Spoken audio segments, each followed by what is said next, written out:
everyone, today I'm here with another commentary. I haven't done one of these in such a long time. So this is Bear. I have been schooling him quite a lot recently, been riding him in my lessons as Winston's been away. So yeah, if you follow me on Instagram, you should already know that.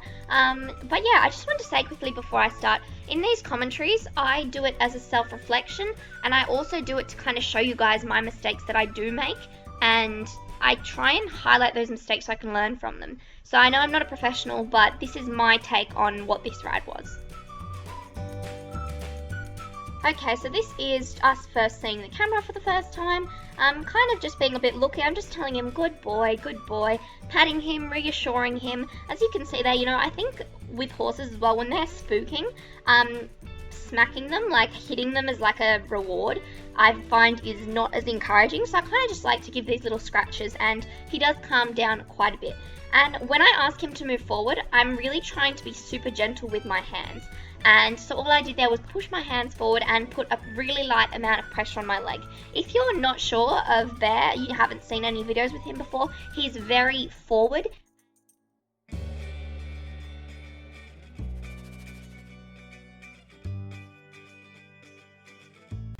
We've just been schooling him. Me and my instructor she's been helping me a lot with him. But yeah, no, so it's really working on collection, and that collection has gotten so much better over the past month. So just kind of keeping it all a bit under control. But he's a lovely, lovely horse ride. Okay, so all I'm pretty much doing is a lot of this commentary is going to be focused on my hands. You guys have 15 minutes of raw footage. I haven't cut anything out. So what you can see there is I'm really trying to kind of lift with my inside hand and open with my outside rein. What I'm trying to do here is when I'm trying to get Bear into a frame, there's a difference between him feeling light in my hands and feeling heavy. So as you can see there, my outside rein kind of opening, creating a door, and then I'm pushing on with my inside leg to get him to open into that corner. We have two extremes with Bear. Either he's super falling out in the shoulder or he's super falling in. So it's really about kind of getting that balance. And yeah, so that's kind of what this ride was about, and I wanted it to be very relaxed and very chilled, and because his mind can get a bit flustered sometimes, I just wanted him to have a nice relaxed ride. So all I was doing there, like I was saying, was lifting with my inside hand, opening with my outside rein, because at that point I felt as though he was falling in, so I was trying to push him out by doing that. Also as well, like I was saying, this horse, he can get quite heavy as kind of a defense mechanism that puts you a little bit off balance. And as you can see there, his trot transitions aren't very good from walk to trot, but what I kind of try and do is I try and catch the energy, because he puts in a very full of energy transition, so I try and catch the energy with my hands. As you can see as well, I'm kind of playing, so I'm just tugging with my hands, not really in a seesaw motion, but kind of squeezing, not squeezing, squeezing, not squeezing.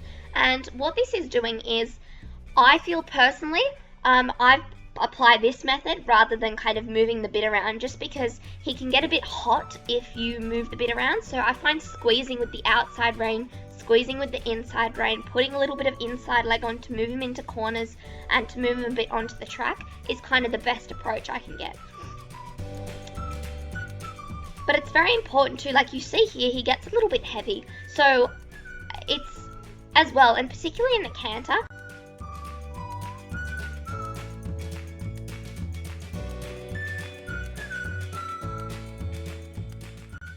long rein, not let him be heavy. I want him to feel light in my hands. I don't want him to feel like he's plowing down like a barrow full of bricks.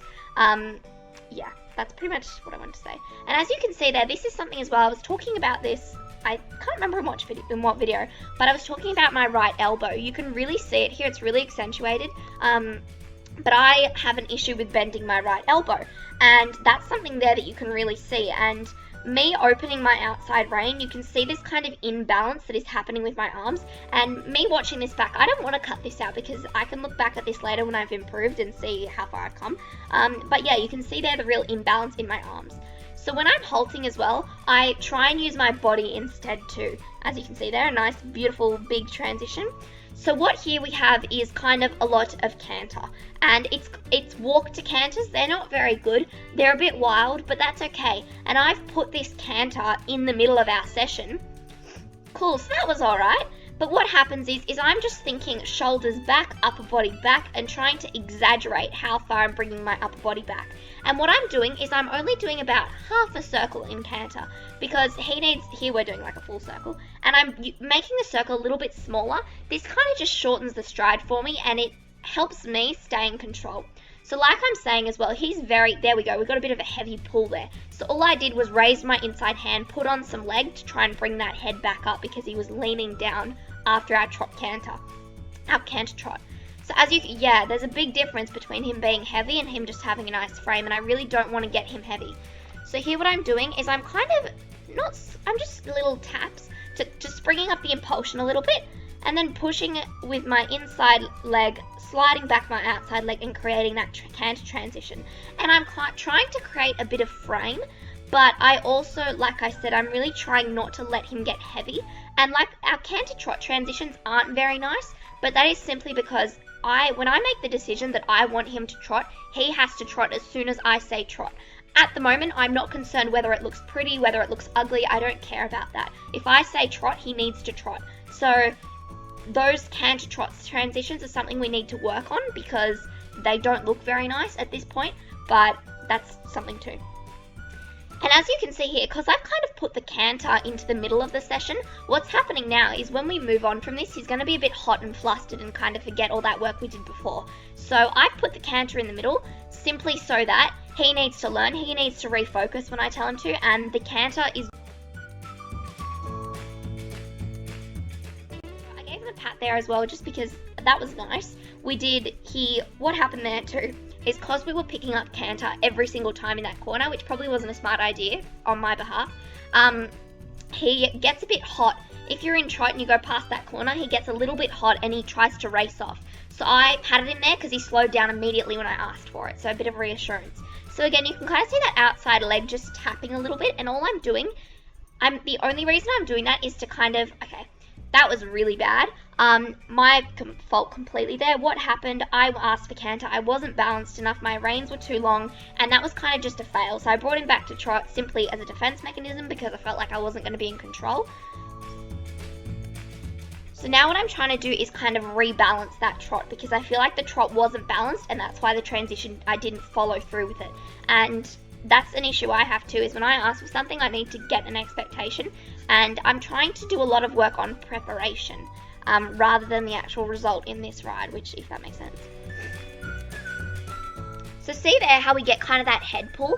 That was kind of happening every time we went past the gate, and every single time we went past that corner, as like a way of him saying, oh, okay, we're going to canter now. No, we're not. To go fast, I went slow. If he wanted to go slow, I went fast. It was very much like that, because he gets a bit he gets a bit blocked kind of, and he kind of ignores your aids after a certain point. So it's really working on bringing back the attention and bringing back the focus. So I'm pretty sure we asked for a canter transition. Quite nice. His frame's going good, but as you can see there, I'm kind of struggling as well to keep him balanced.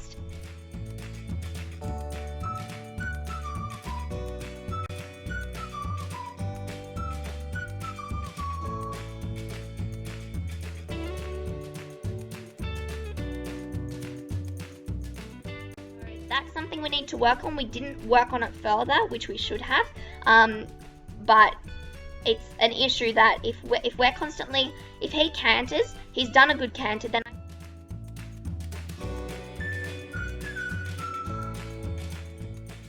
down, and every time you give the rein, he kind of grabs it and snatches it. Now I want to get him out of that habit. For example, Winston, if I give him a long rein, he doesn't snatch it. He just lengthens his neck. He stretches out. He takes up the contact, but he doesn't pull and fight at it. Whereas Bear, when you give him a long rein, if he's in a spike, off the contact out of you. Again, an unbalanced transition wasn't nice, so I'm trying to rebalance the trot. I'm sorry if this is very repetitive, but this kind of was very repetitive, so I'm just saying it how it is. So we try again. You can see my inside hand kind of coming in to create a little bit of inside flexion to make the transition easier. Outside leg slide back. Or maybe we're not going to do anything. Okay, the reason why we didn't do anything there, I feel like, is because if I remember correctly, at this point in that corner, he asked, okay, wrong leg again. So that whole half circle was just really bad. The first transition was crap because he went off the canter before I asked for it. That's why I brought him back, and we didn't prepare for the second corner, which created the wrong lead. So I'm pretty sure we get it. No? That's it. Okay, so what happened there, that was quite a good transition in my opinion, because he didn't drive off really quickly. Whereas the one, I'm not sure if you saw, but there was like a little hiccup where he went for it, but then he stopped. And that was because I brought him back, because I felt like,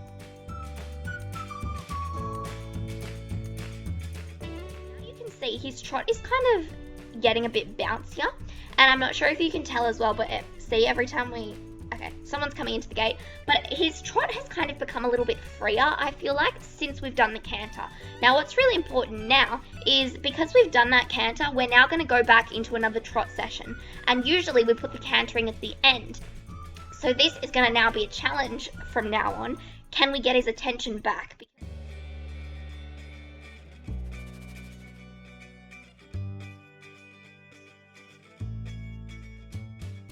So our trot transitions are improving.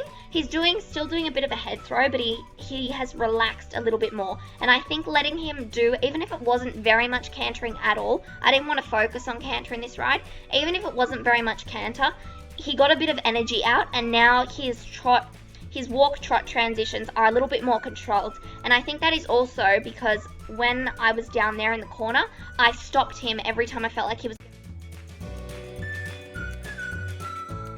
As you can see, I'm raising that inside hand. I'm not sure if you can see, but my ring finger, I'm just squeezing. You obviously can't tell, I should have taken my jacket off, but there's like little muscles in my wrist that just keep squeezing. And I'm just doing that to kind of maintain a little bit of bend. And you can almost tell, if you look at his mouth where the bit is, you can see the rein moving slightly every time that I squeeze my hand. Another thing with Bear too is, around corners, I feel he's quite nice. But when he goes on the straight, he puts his head up. So as you'll probably see here, or maybe we won't. Yeah, so his head went up a bit, you know, someone moved, his head went up, but he's always got a little bit of an excuse that when I'm on the straight, I need to put my head up. So as we go around the corners, I'm trying to treat the straight lines like corners. I'm trying to get that inside flexion. I'm trying to get him on the frame, and I'm trying not to let him get away with putting his head up just because we're going on the straight, if that makes sense. So see there as well, that's another thing too, we still need to improve on that. He rips your rein out a little bit if you give him a long hand. So all I'm doing there is every time he does that, it becomes a bit of a game of tug of war. But hopefully you'll see, my inside hand, every time he does it, I squeeze and bring him up nice and sharply. And I don't make it a harsh thing, I just make it a quick thing because I want to react fast. And if you react fast, it becomes a pattern, and then your horse will learn not to do it anymore, or at least that's what I found. So this was, I'm pretty sure we trot again, I can't remember, yeah we did trot. Okay, so that transition I feel was way better. He did kind of swing his hindquarters into the inside, however, his head didn't go as high, and he's starting to kind of contain it all, if you know what I mean.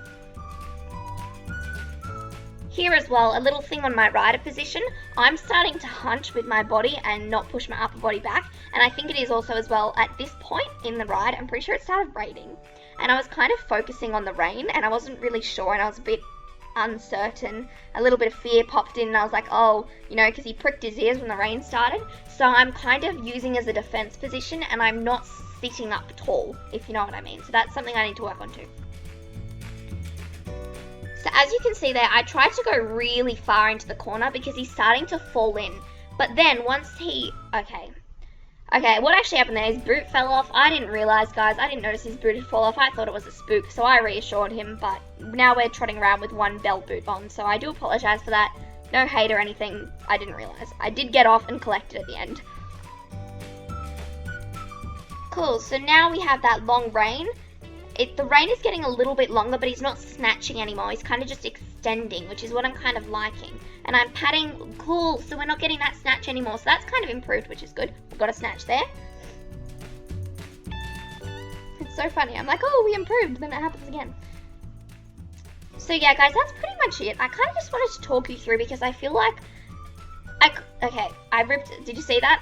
I didn't rip anything. Sorry. I lifted up my hands because he pulled down. But I just wanted to say I wanted to film this or record it for you because I feel this video will be a very good self-reflection. So not only for you guys, but as a self-reflection for me too. I feel like this will be really good.